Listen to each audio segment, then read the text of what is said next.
hidangin aje chu kasi ji Sunday school dong chu saving e pe ha aum ji chu saving ka ti ba ma hi saving ka ki dia ji song le hin saving ka he ji lo hin e hi ma chu ka ta win mission kai kom ni a pathin tu saving a in koi chun bulletin ka bu chun ka ta win i ka sei ka de o ti mi ka ke ni ni de pathin ni e ho pi na ti ni tan tin tu zan hin John Hungi Chang Som Li Ladi Proverb Bung Som Ladi Chang Som Li Langa Chile Luke Bung Som Ladi Chang Som Laka Sam Number Zales Khat Chang Sigi Jiwo Bang Cha in Honesty Truth E Pawa Kita Adi Ihi Kalung Thimahin Isay Le Ihi Kagerin Aje chu kumtam pili auditor in kamu pangin Sunday school ozan kamu pangin auditor ka pansunga jong sumhaw pe department mission department ahin mission sunga ikiman chan ho gam kahin hejin mamai chide chu tu zan honesty sapem honesty e ho pawa kita chile sapawa truth e ho pawa adi ti kasay lumin ha chom cha isay na di bahin John Hungi Chang Som Li Ladi Atan Napao Diabola po na hibawi Chile tuti napao lunggot zu suul hitingbo na numuy Ama zu atila pa na tulkat ahi Chile tutaa dinglo ahi Asi ihamitile ama atu tuta umlo ahi Ama tuzo asay kumle ama chama asay zi ahi Azi chu aman mi zo wahi chule zo pa hi in John Hungi Chang Som Li Ladi Atan say hizi chun tu zan hin ipibola kita ibola honesty hi tu pi ham ibola hitam lom lom ma hi powerful ham ti hi chom cha ka say lo mi ibola kita hi panga hi thane ham ibola thane ham ti hi say le kita ati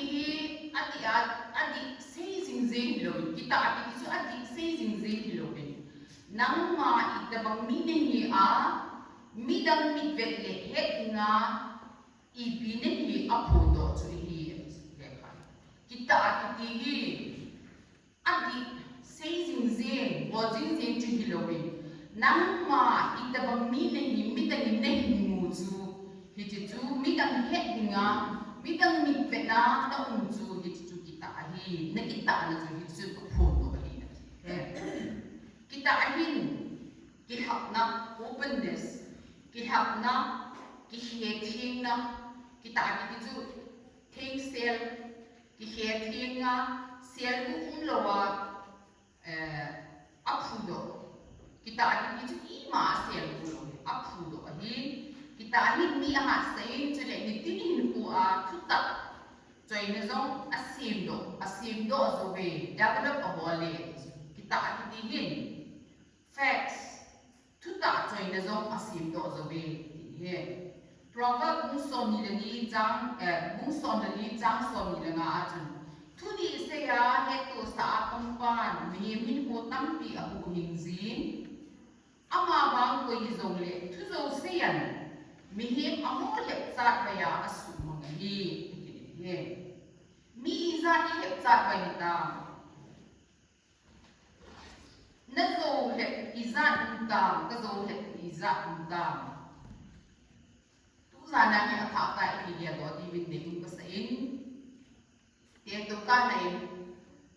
sum thoi hom nu aung tai Nachi anak cuma tu ibina siya le ne ibiham. Sumna cuma tu ibina in sele ne ibiham. Mission department ko masumi cuma tu ibi siya le imuham. Hukuk ko masumi cuma tu ibi siya le ibiham. Women department masumi cuma tu ibi siya le imuham. Nagatum na ba na kitok na kinukto na kon nasubul hina. Kamu boleh tapi lo ni lo di kita sehol kita tak harus itu pisang ni kitang mo le khati di na la ulo ni e lo di mo akiti no sel pinto hiti apa nga ju iki mo hamna iki gen ngai he ati ju sum ki di ju hung ding chi ding di bo me sum ju crore is a million billion is a le na ko ma ju hung ding lo ju sum ju sate keeps on rolling. Money will keep on pulling. Ati jo in our in ho ahi sum jo hung ding ji ding het. Ahi banga jo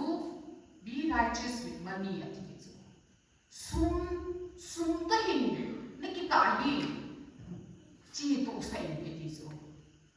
Evangelist Jack Kunen kiti atu simka simahin. Amahin lekha sum na kanin. Nabe no ba la website on nabe te mi khanin ko ma sim hong thu min kan na pe na hi le ka hong pe ni he ati na pha ahong pi ta poi ti so ahong pe lo pha hin e pe le asu ji dong ka he ta pon ka lu ma hin ka lu din pa thi ko ma ka ta ve ka ta in pa kai aman ka ko ma sum an thu min ako na ama ana asay jun kana bitan tuin sadin lagu pun ika lodi hitam katya pathi ko ma katawa ya pathenin ahum thuma ju nei am atin pathenin da ho bina ju sum ahum thum ni an ju nei do am atin hi chawa hi igya la he pathenin tu kal aman evangelist Jack Kunen asay na tu kal na ko ma sumpi dangin ahum thum ting nei dong zin ati so ma ko ma chu nei dong zin na pi lo gi chu ka sei pi ding e chu pathin chun dai le na chu sei pi lo gi chu ai ba ma he na khat anei ni ni chu na akita lo hi che a hi mung ki he dai hi ji chun na ko ma hum thum ding pa hum thum ding mu ahum ting le nei dongin ama chun ne hin sa lo din chu ka hin si ding ne he e ki ti chu hi chan ya chu e ho ke se hi lo sa te dong bi chan a chu boy ko ho zong boy tho za tang zong boy tho azi chu episode ti le hi Jack evangelist Jack Kunen ne sei na azi chu sum hi pathina hi isum nei ho zo se ni ka ekau ne izan no le thina hi chi ka ekau na sum chu di chana ka man hina ti chu pathini da ho le ne ekau na sum chu di chana na man hina ti pathini da ho le ho bunga hi ani lam society mission department women department men department ni jong le hi chu di chana righteously di chana man dinga pathini e ke uni adi lowa in man ti mo le hobung lam ka dong isu za society dong isu boy hi chi ja chu lubung som le bu chang som la kana hi pi se yam lubung som le bu chang som la kana hi chon ni long na sum chu ma bon ta san num lo bu le sum ta kon na ngan se ba na tin sa di mo ham chon ni long na sum ma bon ta sanum lowa kem chu chunga bon na chon di lowa he kon nam chu tam ta chunga nangan si ding ha ma chu ki chi chena ja ha se chu hiti ja gi zo bol mi het tha ki chu a hem tha pa a dem tha chu ki pa di chu na het tha nu na het tha pa chu anu ham di adi chu sum ko i ma sa ni sim the lo chu Narendra Modi to asim the lo chu sum ki ti cheng khat jong a ve lu cheng som jong a ve lu cheng khat jong lo le sum lak khat lim thing the lo he mai Psalm number zalis khat jang se gi a hi bi se ki nam ya hi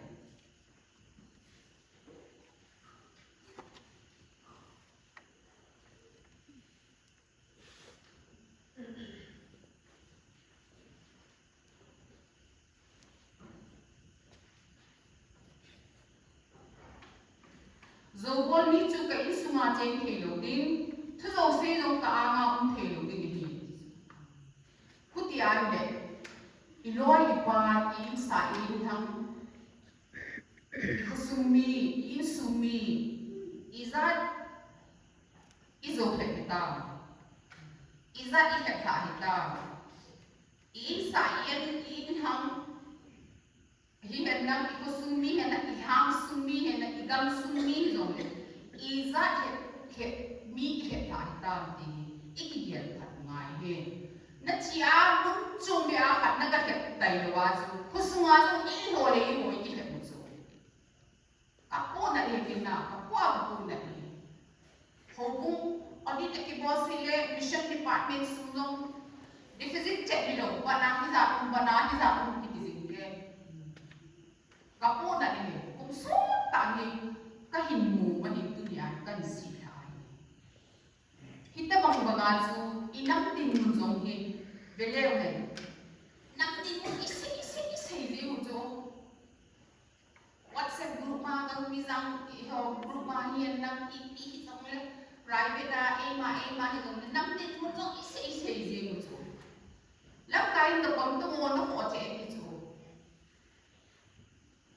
sum ani la ve nam min sum ani ve mu zong i mu ki to jo min hoi la ya chu mu ham ti sei ni no he ni be ta nang koi ni ni a nam tin mu na sei ham tu zana iki he ha iki ho di be de mu ka sei ke koi ke hi a nam tin mu ka sei ham nam tin mu ka sei chu ka phat chu bi am na phat chu bi am nam tin mu na sei ya chu i pi na sei do am ka sei do am hi chi ka sei ya chu ka thu chi am na thu chu chi am na tu sei nam lam kai hon ala na politician ho i tem politician ho ala ho na na tu sei tu na dem tu ka dem tu i mol pau hi chibang hi i ngau nga hi mi hem abi tu di he a chom me sei do chu bi zo ka hi chu bai abi he a chom lam ta he do chu mizo hi bai kan in adai ben chu pakai pathen krista di na christian ten christian tu ko mi philippi ro join malaysia ro join pathen cha ten apodo ding chu hi chu adi ki apodo ding christian hi a ya adi chu podo ding kin kama sang le adi na podo ngai na in na ma sang le kin no adi podo ngai Krista ta san Christian de chu anung zui hi zeuwa pathin mel ni na banga chon dia kilo hi ve chu kilo hi le Krista ta san hi lo le tu za no hi thei ta na na to wa le ta hung lo di chu hi hung lo di chu he ji a chu di su banga dia kilo hi ve zo to ki hot ngai hi iki hot lo le I ho kung su zong boi ding I society zong boi ding I in su zong boi ding in sa in na mina kusung khat chen mina zong hot na chu pung tul zing hi zo to ki hot ding I di I zo nung ai ma ki hol zing ngai